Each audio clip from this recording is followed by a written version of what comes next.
तो आज मैं आपको एक अनोखी रहस्यमय कहानी सुनाऊंगा। अगर आप चैनल पर नए हैं तो अभी सब्सक्राइब कर ले, क्योंकि यह मेरा दूसरा नया चैनल है।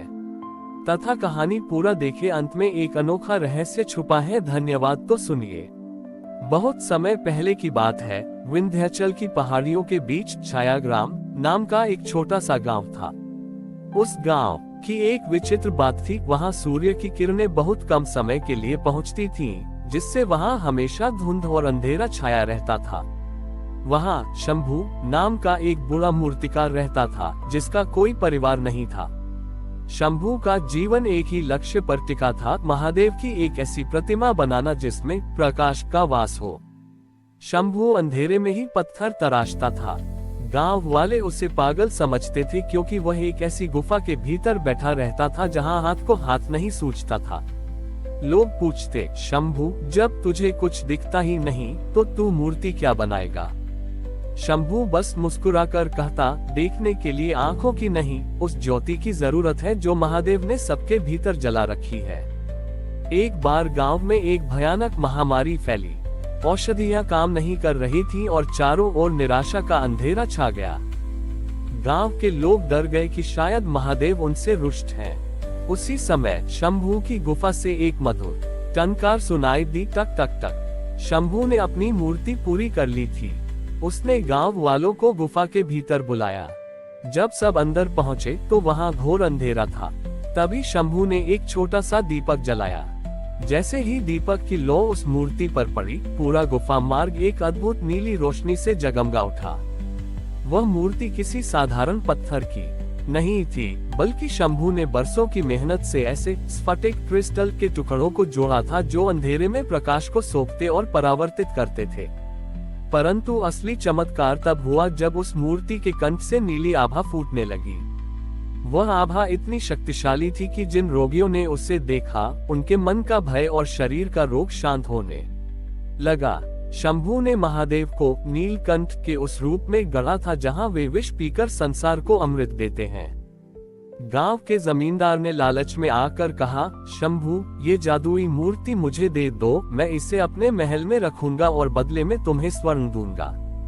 शंभू ने विनम्रता से कहा, स्वामी, यह मूर्ति प्रकाश की है और प्रकाश पर किसी का पहरा नहीं होता। ये वहीं रहेगी जहां अंधेरा सबसे घना होगा।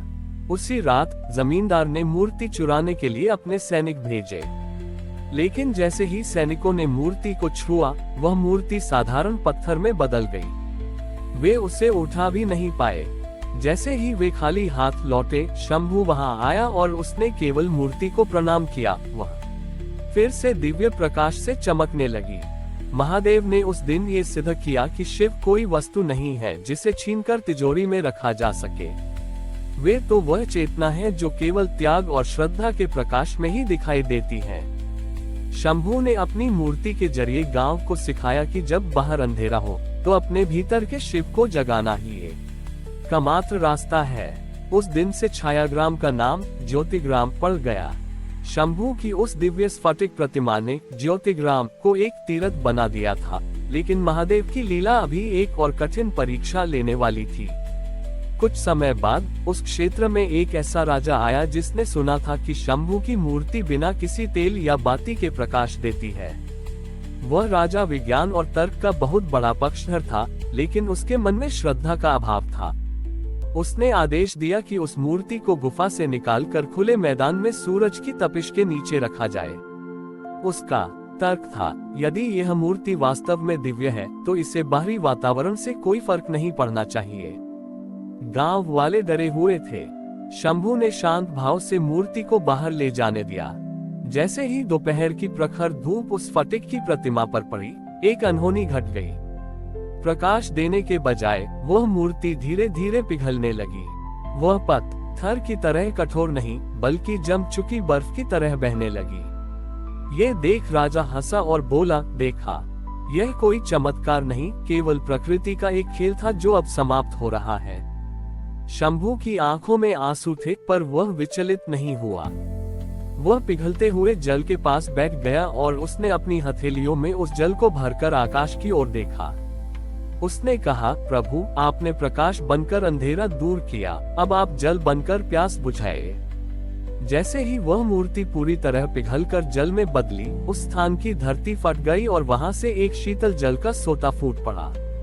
वह जल इतना चमत्कारी था कि गांव की बंजर भूमि, जहां सदियों से कुछ नहीं उगा था, रातों रात हरी भरी हो गई। जो प्रकाश पहले आंखों को सुकून देता था, अब वह जल बनकर मिट्टी के भीतर जीवन फूंकने लगा।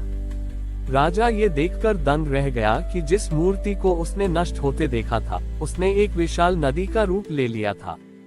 शंभू ने राजा से कहा, महादेव स्थिर नहीं है, वे निरंतर प्रवाह हैं।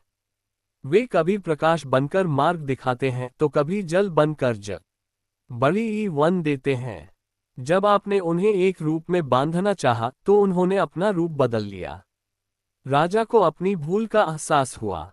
उसने देखा कि वह नदी केवल गांव का कल्याण नहीं कर रही थी, बल्कि उसके संगीत में वही ओम की ध्वनि गूंज रही थी जो शंभू को मूर्ति तराशते समय सुनाई देती थी। शंभू ने अपना शेष जीवन उसी नदी के तट पर बिताया। लोग कहते हैं कि आज भी पूर्णिमा की रात को उस नदी का जल नीली रोशनी से चमक उठता है, जैसे महादेव स्वयं अपनी जटाओं से गंगा को प्रवाहित कर रहे हों।